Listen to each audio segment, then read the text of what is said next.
They called him the last sheriff. He called them wrong. The city of Karachi burned in 3 places at once. Darian Saul watched it from the rooftop of a half-collapsed parking structure on the east side of the port, his chin resting on his forearm, smoke drifting past him in slow orange-lit curtains. He had a can of cold coffee in one hand and a cracked tablet in the other, pulling up satellite feeds that refreshed every 40 seconds. The fires were not natural. They were deliberate. 3 equidistant points forming a triangle around the Old Harbor district, precisely placed to funnel evacuation routes into a single corridor that fed directly into the bay. Geometric arson. It was a new trick for the Fuma, but not a surprising one. They were learning. He'd been on Earth for 11 months. In that time, he'd watched them learn faster than anyone on the Galactic Federal Police Command had anticipated. 2 north, 1 south, said a voice through his earpiece. Calm female. Anara's voice steady as the horizon. Already counted them, he said. Then start moving. The corridor closes in 6 minutes. He drained the coffee, dropped the can into the rubble, and moved. Darian was 31 years old, built wide and quiet, like a man who'd spent his youth hauling fishing nets before anyone told him he had a different future. His hair was dark and close-cropped, his jaw permanently shadowed, his eyes the kind of dark brown that people remembered as black. He'd been an archaeology student in Lahore when the GFP recruiters found him, or rather, when his deciphering of an ancient Indus Valley inscription turned out to be the activation key for a dormant Fuma monitoring beacon buried 4,000 years underground. And the GFP tracked the signal to him within 72 hours. He hadn't asked to be recruited. He also hadn't said no. The code name they gave him was an old one, Shader. The name of a warrior from 12,000 years ago who had fought the Fuma Empire, and, according to records the GFP kept in vaults on 6 different planets, died stopping them. The name was a burden and of armor at the same time. He was still deciding which one it felt like more. He hit the stairs at a jog, descended 4 floors, and came out into an alley that smelled of salt water and burning polymer. 3 blocks north, the Fuma staging unit had deployed what the GFP classified as a Kikai-class ground force. Heavy biomechanical infantry, roughly humanoid in shape but wrong in all the proportions that mattered. Too tall, too many joints in the arms, eyes that glowed the sickly violet that the Fuma called sacred color, the color of the Fushigi world, the dimension they traveled from. He had 43 seconds before the evacuation corridor closed. He used them to run. The command phrase came from his throat before conscious thought caught up with it, the way it always did. Shuketsu, a single word, ancient in origin, meaning to sinter, to fuse raw material into something new under heat and pressure. It described exactly what the transformation felt like. The plasma field from the Vavilos hit him like a wave of blue light breaking from orbit, and between one stride and the next, he was different. The armor formed in milliseconds, blue-silver alloy over every surface, the helmet's visor snapping down and feeding him overlaid data, the gauntlets locking into place with a sound like a vault door closing. He didn't slow down. He hit the first Kikai soldier at a full sprint, shoulder first, and the impact sent it through the wall of an empty shopfront in a cascade of glass and brick dust. He didn't stop. Stopping was how you got surrounded. The second and third were already tracking him, weapon arms rising, but he was already inside their targeting radius, moving between them, one hand pulling the laser blade from its housing at his hip. Not a sword, not exactly, more like a beam of directed plasma wrapped in a gravitational frame, cold blue light with the cutting edge of a surgical laser at 1,000,000 times the scale. He swept it through the second soldier's weapon arm at the joint. The limb hit the ground, still firing. He spun, grabbed the shoulder of the third, used its momentum against itself, and put it face first through the asphalt. 12 seconds. He'd been counting. He cleared the alley and emerged onto the harbor boulevard just as the evacuation corridor was closing. Fuma forces tightening the triangle, heavy walkers grinding forward from 2 directions. Between him and the civilians, 200 meters of open ground and 8 armed Fuma infantry in a spread line. He looked at the line. He thought about the word shuketsu. Sintering. How you take something fragile and make it permanent under pressure. He ran directly at them. The Vavilos held orbit at roughly 200 kilometers above the Indian Ocean. A ship that looked from a distance like an Art Deco fever dream. All curves and forward-swept fins. The hull a deep gunmetal with blue running lights that pulsed in a slow rhythm like breathing. Inside, the operations deck was small by any military standard, but Anara had learned to think of it as exactly large enough. She ran it alone when Darian was in the field, which was most of the time. Her planet had been called Mirael, Past tense, always past tense. The Fuma had taken it when she was 13, and she had survived by being in the wrong place at the right time. Aboard a supply shuttle that broke atmosphere 12 minutes before the Fushigi dimension consumed the planet's surface. She'd drifted for 6 days before a GFP patrol vessel found the shuttle and found her inside it, alive, sitting cross-legged in the cargo hold, reading a manual about atmospheric navigation because there was nothing else to do and because she refused to spend those 6 days screaming. She was not screaming now. She was watching 17 separate camera feeds, tracking Darian's biomonitor, calculating optimal extraction windows, and eating a protein bar that tasted like compressed chalk. Multitasking. The biomonitor spiked, impact force, then another, then a sustained combat signature that made the readout look like a city skyline. 8 contacts cleared, she said. 9, he corrected, breathing hard through the comms. My count shows 8. There was one behind the shipping container. She pulled the feed. He was right. She made a note to adjust the sensor calibration. Corridor is clear. Civilians are moving north. You have approximately 4 minutes before Omega-class signal reacquires your position. A pause. Say that again. She said it again, slower. The silence on the line was exactly 1.3 seconds long. She had learned to read his silences the way she read instrument panels. Omega's here, he said. It wasn't a question. Tracking signature for the last 40 minutes. I didn't want to distract you during the corridor operation. Anara. You would have gone straight for him and left the corridor open. 2,000 civilians, Darian. Another silence. Shorter this time. Okay, he said. Okay, where is he? She put the coordinates on his visor display. The entity called Omega was not technically a bounty hunter. The Fuma didn't use that word. They called him a meteor gunman, which was an honorific that translated approximately as one who hunts at the speed of falling stars, which was accurate in the way that honorifics often are, describing the poetry of a thing rather than the thing itself. In practice, Omega was an assassin who had spent the better part of 2 decades hunting space sheriffs for the Fuma Empire, adapting after every encounter, rebuilding himself with pieces of the technology he recovered from the bodies of his targets. He had killed 2 before Darian. Their names were kept in GFP records. Darian had read their files many times, in the way you read the names on a wall. After those 2 kills, Omega had been met in the field by the space sheriffs who came before Darian, Gavan and Sherivan, the first and second of the Earth-assigned sheriffs, who had both survived the encounter. Omega had not been destroyed. He had retreated, and in the years since he had rebuilt himself around the lessons. The twin shoulder cannons were new.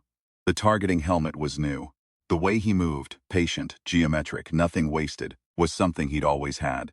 Darian found him in the harbor district, standing in the middle of a wide road that ran along the waterfront. The burning city reflected orange in his armor. He was alone. He was standing completely still. The Fuma general called Hessler, who commanded the ground forces, had wanted Omega to hold while the girl's army secured the hostages. Annie was already in their custody, and the children she'd been trying to protect were taken with her. Hessler had a plan that involved leverage and public spectacle. Omega had his own understanding of how the night should proceed.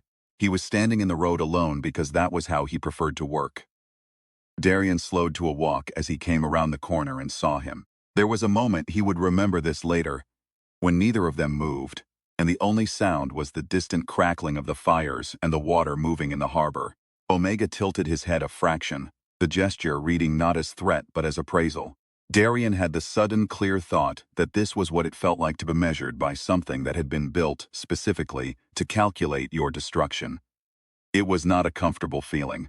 He decided not to show that. You're the third, Omega said.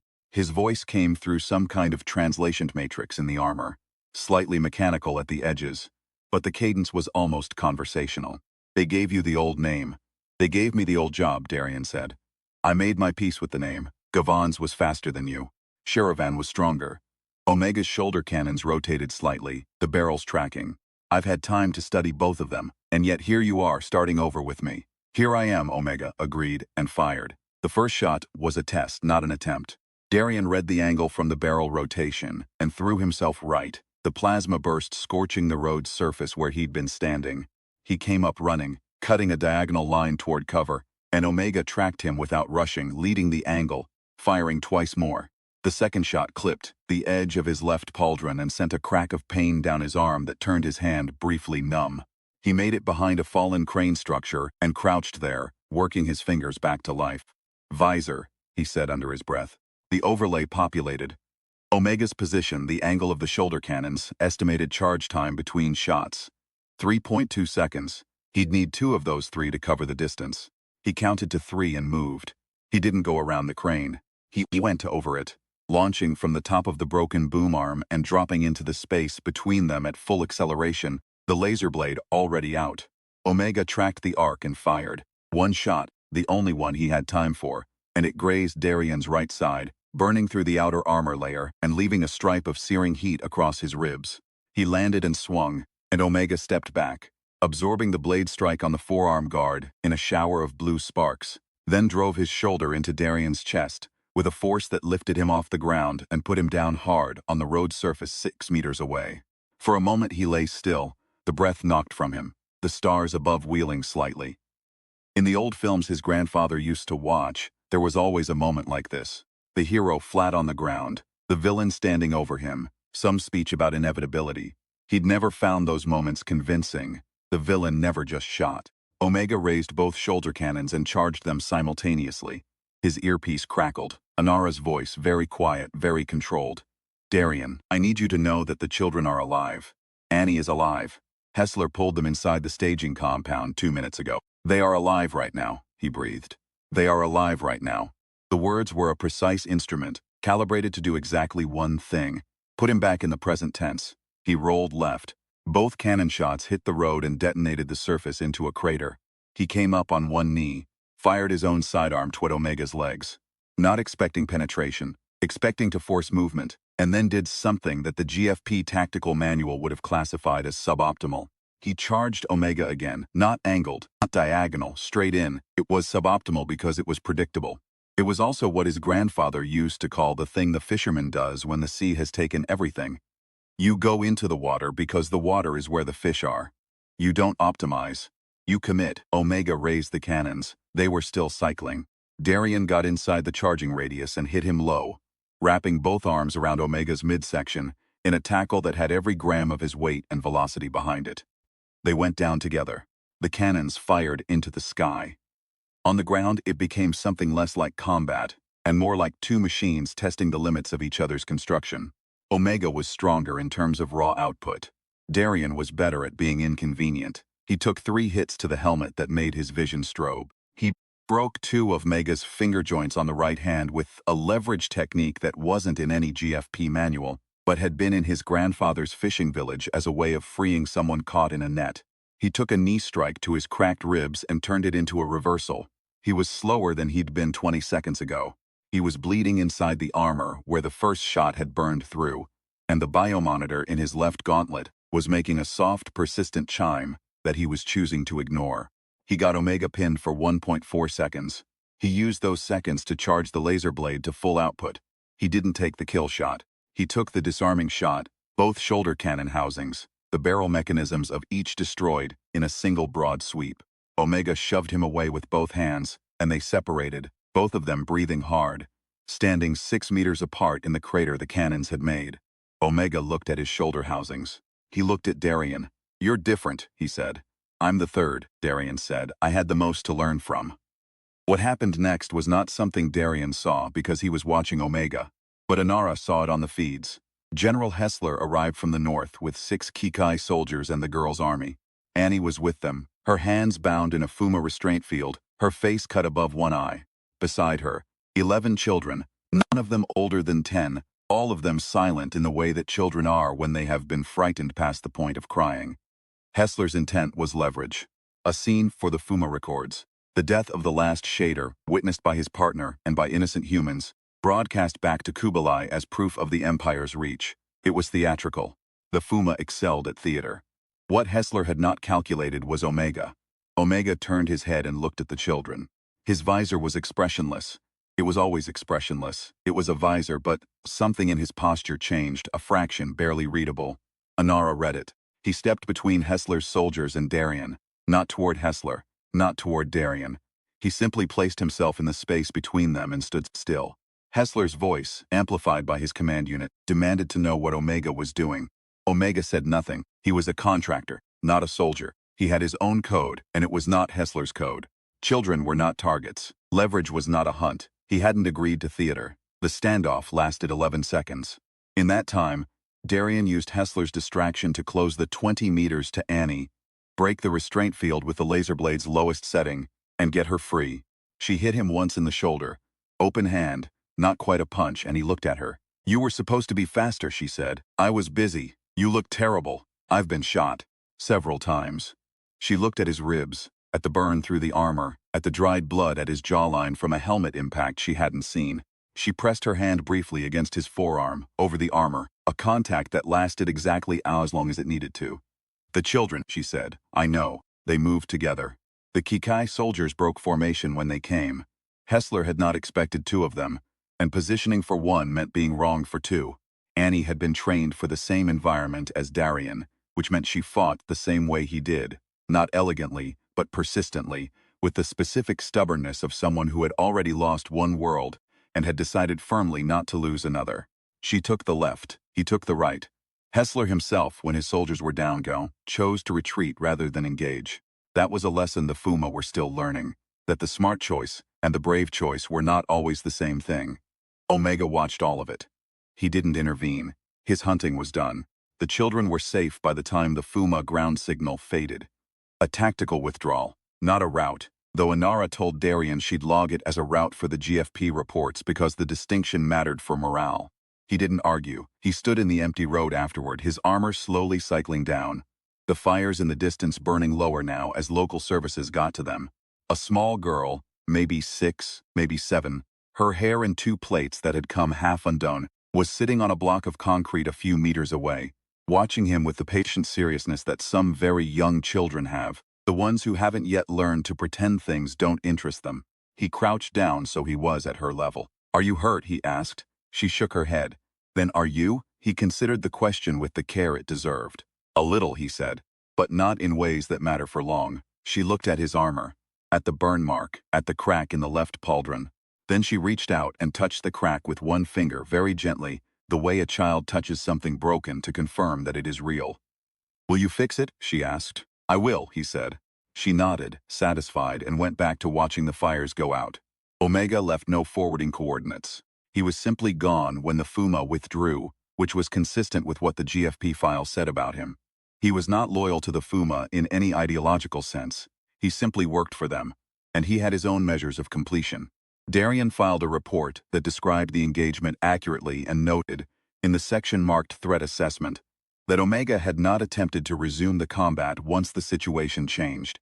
He left his personal interpretation of what that meant in his own notes, which were not in the official file. He sat in the Vavilos medical bay for 40 minutes, while Inara patched the burn on his ribs with a regenerative gel that smelled like something between antiseptic and cold rain. She worked quietly, efficiently, the way she did most things. There was a small screen on the wall across from the treatment bench, set to a local news feed, and he watched the aerial footage of the harbor district, the burned-out triangle, the streets full of slow-moving emergency vehicles, the first pale light of morning beginning to bleed into the eastern sky over the water. The count was 2014, Inara said, without looking up from what she was doing. "Civilians through the corridor. You knew I was counting." "I know you count everything." He watched the screen. The camera was showing a street-level shot now.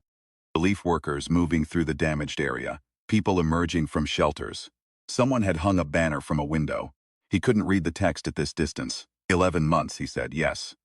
"They're still coming." "They are," she said. She pressed the last patch into place and stepped back, assessing her work with the critical eye of someone who had never done a sloppy job at anything and didn't intend to start. "They've been coming for 12,000 years, technically. They stopped once. The records say the first shader stopped them. The records say he died stopping them. The records say a lot of things." She handed him a compression wrap for his ribs. "They also said you couldn't decipher the Indus inscription." "They were wrong about that too." He took the wrap. He thought about sintering, about what pressure and heat make from something raw. He thought about the girl with the plates touching the crack in his armor, confirming its reality. He thought about the word shoketsu on his tongue in a dark alley and how the blue light always came. Not because the armor made him different, but because it made what was already in him visible.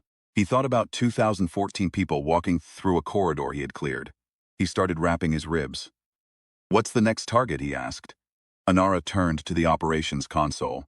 Her fingers moved across the display without hesitation, pulling up the Fuma movement projections, the signal intercepts, the slow geometry of an empire that had been mapping its advance on this planet for months with the patience of something that had done this many times before on many worlds. "Istanbul," she said. 48 hours. He nodded. He finished the wrap. He stood up and tested his ribs. They held, which was enough. 48 hours, he said. "I'll have the approach vectors ready." He looked at the news feed one more time. Someone had managed to zoom in on the banner. White cloth, dark letters, written in the kind of handwriting that suggested it had been done quickly, urgently, before the moment passed. He read it. It said, in Urdu, in the rough phonetic script of someone writing fast, "The light held." He didn't say anything. He didn't need to. He walked out of the medical bay and down the corridor to the operations deck and took his seat at the nav console, and the Vavilos hummed around him, patient and strong, circling the planet it had been sent to keep, carrying its two occupants through the dark above an Earth that was burning in some places and holding in others, which was, all things considered, better than the alternative. Below, the city of Karachi was beginning its morning. Bread was being made, tea was being brewed. Children who had spent the night in emergency shelters were being told it was safest to come out now. And some of them did not believe it yet.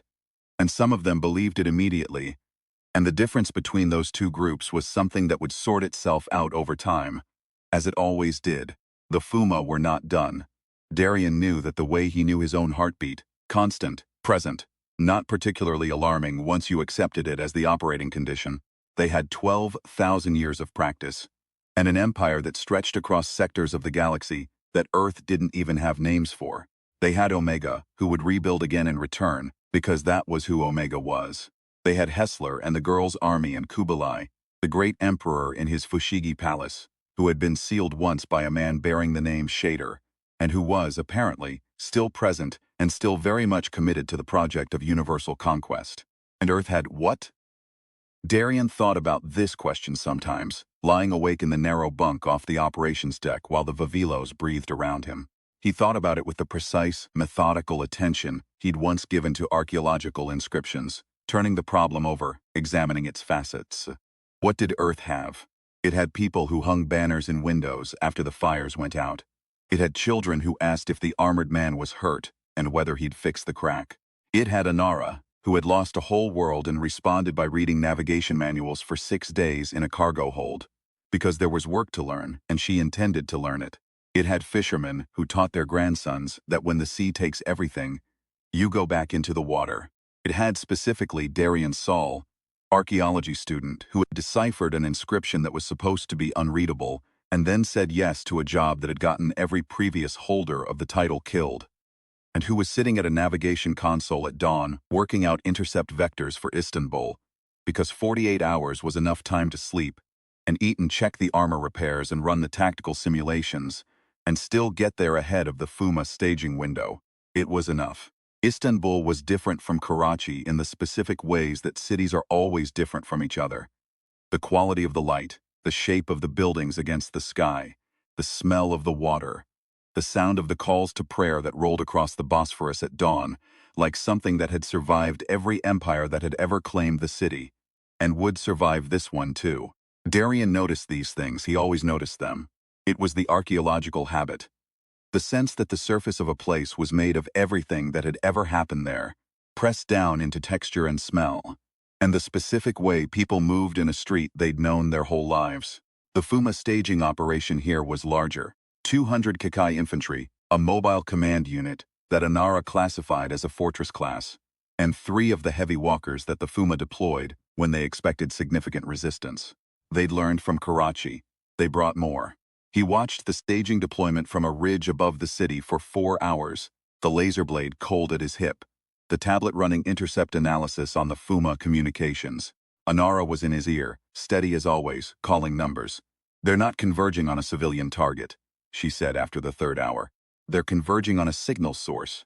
"What signal?" A pause while she traced it. Then, "Darien, it's coming from a site under the old city, below the cisterns. A signal that matches the frequency profile of..." Another pause. The The Indus inscription, the same signature. He sat with that for a moment. There's another one, he said. There's another one, she confirmed. Much older. Whatever you translated in Lahore was a copy. This is the source. He looked at the city, at the Fuma forces converging on what they thought was a target to destroy, and what he was beginning to understand was a map. The first shader, he said. He didn't just stop the Fuma. He left something. It looks that way. He thought about sintering again. About things built to last under pressure. About an archaeologist who could read inscriptions that weren't supposed to be readable, who'd been handed the name of someone who died 12,000 years ago, and was perhaps beginning to understand why. Anara, he said. Yes, can you open the Vavilos' suppression field over the old city? Maximum radius. A pause. That will expose our position to the Fuma command unit. I know. They'll redirect everything to us. Yes, you want them focused on us instead of the site. I need about 20 minutes of them not touching that cistern complex. She was quiet for exactly 2 seconds. He counted. Opening suppression field now, she said. Vavilos position broadcasting on all frequencies. You have your 20 minutes. Probably less. I'll take it. He stood up from the ridge and said the word Shuketsu. The blue light came down from the sky like a falling star, the plasma field wrapping around him in a cascade that was visible from half a mile in every direction. And the Fuma forces that had been converging on the signal source stopped and turned and redirected toward the armored figure standing on a ridge above the city, with his whole position broadcast in light. He smiled under the visor. Nobody could see it, but it was there. He ran toward 200 soldiers and 3 heavy walkers, and the part of him that had been an archaeology student from Lahore was already planning what he'd do with the inscription once this was over. And the part of him that was shader was counting, calibrating, finding the geometry of the problem. And the part of him that was his grandfather's grandson was doing the thing the fisherman does when the sea has taken everything. Going in, the first wave reached him in 40 seconds. He met it without slowing. The heavy walkers were slow, and slow things could be led. He led the first one into the second by the simple method of letting it chase him through the narrow geometry of the old city streets until it had nowhere to turn, and then vaulting over the intersection while it kept going. And the 2 walkers found each other instead of him. The wreckage blocked the third one's approach vector and bought him 6 minutes. 6 minutes in which he cut through the Kikai infantry the way his grandfather cut through nets. Efficiently, without anger, finding the line of least resistance and following it cleanly. He took hits. He always took hits. The GFP manual said that tactical avoidance of incoming fire was a priority. The GFP manual had not been written by anyone who'd ever had to cover a city alone. The command unit tried to get a targeting lock 3 times. Anara ghosted it 3 times from orbit, burning out their sensors with a precision electromagnetic burst that left cycling for 90 seconds each time. 90 seconds was a long time in a fight. He used all of it. 16 minutes after he'd said the word, Anara said very quietly, "Site is secure. Local preservation team is on site. They have the coordinates. Whatever's down there, it'll be protected." He was holding a Kikai soldier off the ground by one arm at the time. He set it down. He stepped back. He looked around him at the scattered Fuma infantry, the smoking wreck of 2 heavy walkers, the third one stuck at an intersection 2 blocks away, the command unit pulling back toward its extraction portal. He let them go. Not because they weren't a threat, because there would be more, and the math was longer than one night. He stood in a street in Istanbul while the sun came fully up over the Bosphorus, and the call to prayer carried across the water again. And somewhere below him, under 2,000 years of stone and water, and the accumulated weight of every empire that had ever tried to hold this place, something 12,000 years old was waiting to be read. He was going to read it. 3 weeks later, Anara found him in the Vavilos' small research bay, surrounded by holographic projections of the Istanbul inscription, text that his translation matrix was still working through, dense with a technical language that predated any known writing system, by a margin that made the GFP linguists deeply uncomfortable. She set a cup of tea on the console next to him. He picked it up without looking away from the text. "You're doing that thing," she said. "What thing?" "The thing where you forget to sleep." "I slept 4 hours. That's sleep." She looked at the projections, at the lines of text that his overlay was slowly parsing into meaning, at his face, focused and still, the same expression he'd had in the briefing files she'd read about him back when they were both cadets, and she'd been trying to figure out who she'd be working with. "What does it say?" she asked. He was quiet for a moment. The projection rotated slowly, blue light. It says, he said, that the first shader knew he was going to die. He knew before the final battle. He left this because he thought someone might need it, the location of the Fuma's actual weakness. Not a structural weakness, not a weapons system. Something in the Fushigi Palace itself, a point where the dimensional boundary is thin enough to collapse from inside. He paused. He was an archaeologist too. Did you know that? The original one. Not the same word, but the same idea. Someone who studied old things to understand what they meant for right now. Anara looked at the projection for a long moment. So he left you a map, she said. He left someone a map, Darian said. He didn't know who. He just trusted that whoever found it would be the kind of person who'd know what to do with it. The Vavilos hummed around them, patient, circling its planet. Anara pulled up a chair and sat down. Then we'd better figure out what to do with it, she said. He looked at the text. He looked at her. He thought about a girl in plates touching the crack in his armor to confirm it was real, and about a banner in a window that said the light held, and about sintering, about what happens when you take something raw and put it under enough pressure and heat. It becomes permanent. Yeah, he said. He took a sip of the tea. It was good, she always made it right. We'd better. Outside the viewport, the earth turned slowly in the dark, blue and green and cloud white, keeping its fires mostly contained, enduring the way it had always endured. Not because it was impossible to break, but because the people on it kept deciding, in the specific ways available to them in the specific moments they were given, that they weren't done yet. The Vavilos set its course. Below the world held. The inscription took another 9 days to fully translate. Darian worked the way he'd always worked, in long blocks of sustained attention, broken by food and short sleep and the occasional hour on the Vavilos' small observation deck, where he'd sit in the curved forward viewport and watch the planet turn. Anara brought him things without being asked. Tea, protein rations, a blanket when the environmental system in the research bay dropped overnight, data corrections when his translation matrix rendered a glyph ambiguously, and she caught the error before he did. She had a gift for this, for seeing the shape of a problem from its different angle than the one you were staring at. On the 6th day, the matrix resolved a word cluster that had been resisting translation, and Darian sat very still for almost 3 minutes before he spoke. The weakness isn't a location, he said. It's a frequency. Anara looked up from the nav console she'd been updating. A frequency. The Fushigi dimension, the place the Fuma travel through, where their palace exists. It's not a stable dimension. It's maintained, actively. There's a resonance architecture that keeps it coherent, and the first shader found it. He didn't have a way to disrupt it on a large scale, but he mapped the frequency, and he noted that if you could generate the inverse. He stopped. He pressed his fingers against his lips, thinking. If you could generate the inverse, Anara said carefully. What? It would be like pulling the keystone from an arch, he said. The dimension doesn't collapse, but the passage points become unstable. Deployment portals, staging corridors, the routes they use to move forces through, they'd be unreliable for months, maybe longer. He looked at the text. He thought it would give Earth time, the original shader. He thought if someone found this and could generate the inverse resonance, Earth would have time.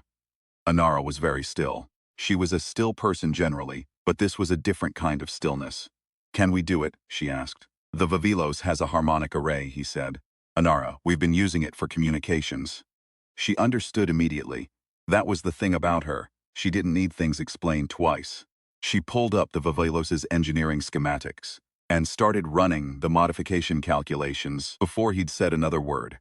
He watched her work. He thought about the girl in the plates again, about the crack in his armor. He thought about Omega, who would rebuild and return, because that was the nature of what Omega was. Not evil exactly, or not only that, but shaped by the same process that had shaped the Fuma's approach to the universe. Persistence, adaptation, the long game. He wondered sometimes if Omega understood that he was part of a system that consumed everything it touched eventually, including its own soldiers. He suspected Omega understood this very well, and had simply decided it was not his concern. The universe was full of things that were not what they seemed. That was what archaeology taught you, in the end. The surface was never the whole story. You had to go down. It'll take 3 days to reconfigure the array, Anara said. And we'll need to be in a specific orbital position. Here, she highlighted a point on the stellar map, for the signal to propagate through the planetary resonance layer effectively. 3 days, he said. And we'll need to hold position during the transmission. Stationary orbit. Fuma will detect us immediately. How long for the transmission? Full propagation. 18 minutes. 18 minutes stationary in a ship they'd be shooting at. He thought about the geometry of this problem, about how much of fighting was math, and how much was the thing underneath the math. The choice you made before the calculations finished. The commitment that the calculations then had to catch up to. Okay, he said. Let's plan it. They spent those 3 days doing 3 things simultaneously: reconfiguring the harmonic array, planning a defense protocol for stationary orbit, and sending a message through GFP channels to Gavan and Sharivan. The message was 2 sentences long. It said, "We have a map, the first shader left. We're going to use it in 3 days. If you want to be part of it, come." The response from Gavan came in 6 hours. It was one word: coming. Sharivan's response came in 8 hours. It was the same word. Darian didn't say anything when Anara read him the responses. He didn't need to. He went back to work. On the 3rd day, they brought the Vavilos to the designated orbital position, and the planet turned slowly beneath them in its enormous patience. And the GFP signal tracker showed 2 new vessels dropping out of transit 40,000 kilometers out. Gavan's ship and Sharavasim's ship, the 3 of them forming a loose triangle above the Indian Ocean. Darian looked at them on the display and felt something he did not have an exact word for. Something in the vicinity of not alone. He opened the comm channel. Gavan, Sharavan, Shader. Gavan's voice was measured, a little rough at the edges. A man who'd been doing this longer than either of them. Good orbital position.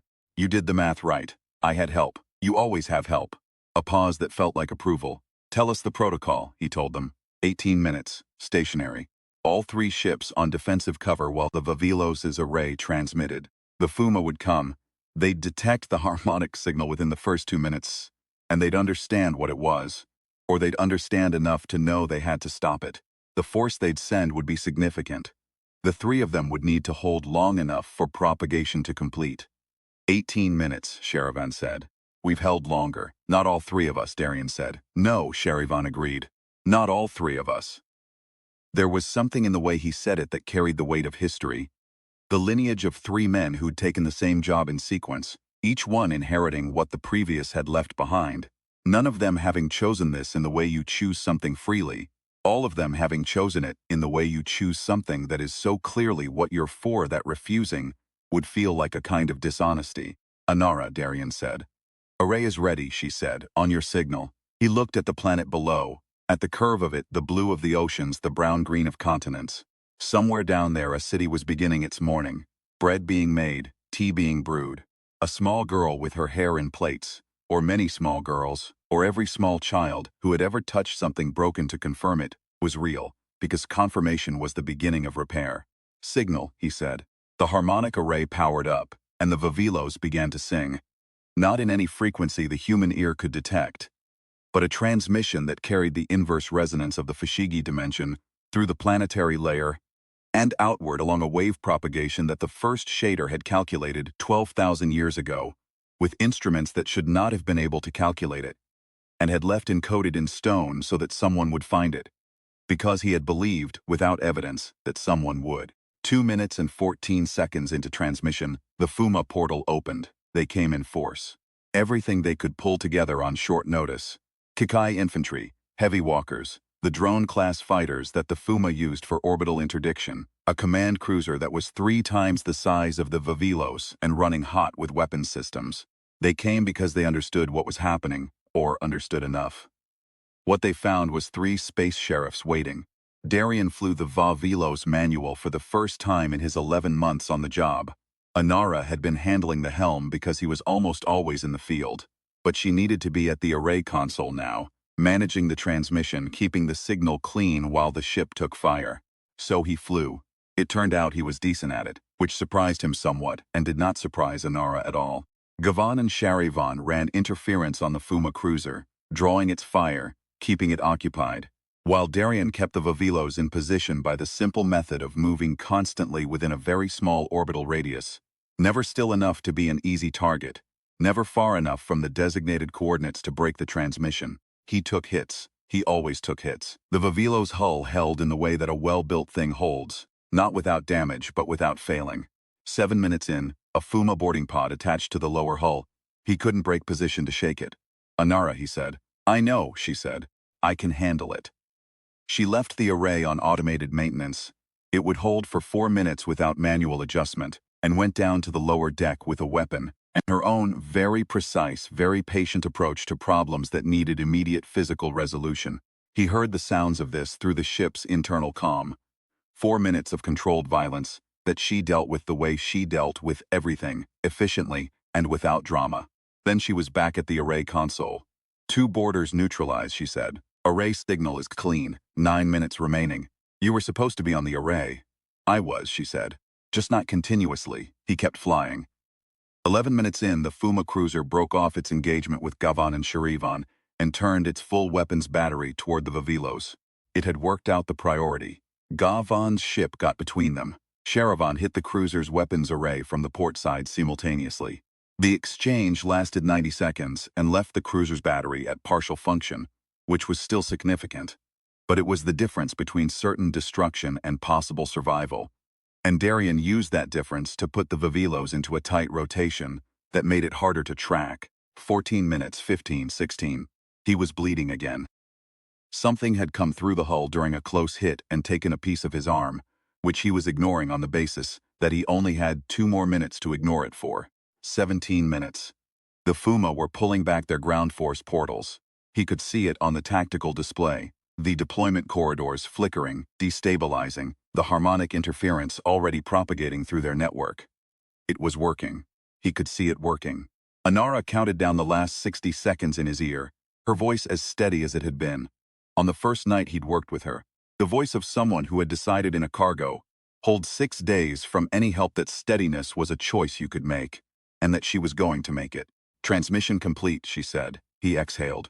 Outside the viewports, the Fuma forces were in disarray, portals failing mid-transit, the command cruiser pulling back toward the only stable corridor it had left before that too destabilized. Gavan and Sharivan held position, not pursuing, watching. The 3 ships hung in their triangle above the planet. Shader, Gavan said over the comm. How long will it hold? Best estimate, 4 to 6 months of significant disruption. Deployment will be possible but unreliable. They'll adapt eventually, they always do. But 4 to 6 months is time. To do what? Darien looked at the planet below, at a world that had been keeping its fires contained, mostly, holding in the ways available to it. To prepare, he said. To find more inscriptions, to read what the first shader left, and understand all of it, not just part. He was thorough. We've only found 2 sites. There will be more. A long silence on the comm. The archaeologist, Sharivan said. And there was something in it that was as close to warm as Sharivan's voice ever got. The archaeologist, Darien agreed. He spent the rest of that day in the medical bay, letting Anara deal with his arm, and then he slept for 10 hours, genuinely and deeply, the sleep of someone who had deposited enough exertion against the ledger that rest was simply physics. When he woke, the Vavilos was in its regular orbit, the planet turning below, the morning Terminator moving across the surface and leaving light in its wake. He got up and made tea. He was not as good at it as Anara was, but he was getting better. He brought 2 cups to the research bay, set one soon at her station, and settled in front of the holographic inscription. The Istanbul text. The map the first shader had left. He had 2 confirmed sites. He had an incomplete understanding of what the first shader had known.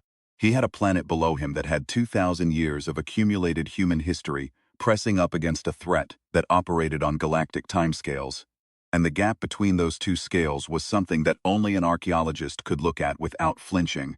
Because an archaeologist understood that time was not a barrier, it was a medium, a thing that information traveled through, a thing that meaning survived.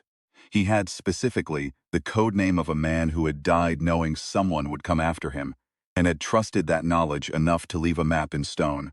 He had Anara, who was already at her station reviewing the array data, who said without looking up, second site projection places the next inscription in Mohenjo-Daro. Eastern sector below the drainage level, in a layer that hasn't been excavated. Mohenjo-Daro is a UNESCO-protected site, he said. You deciphered the first inscription. That didn't require excavation. No, she said. She picked up her tea. But this one might. He thought about it.